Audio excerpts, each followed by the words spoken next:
Хто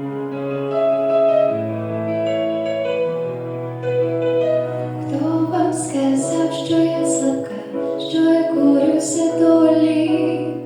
Хіба тремтить моя рука, чи пісні думка волі? Ви чули, раз я завела жалі та голосіння, то була буря весняна, а не сльота осіння. А восени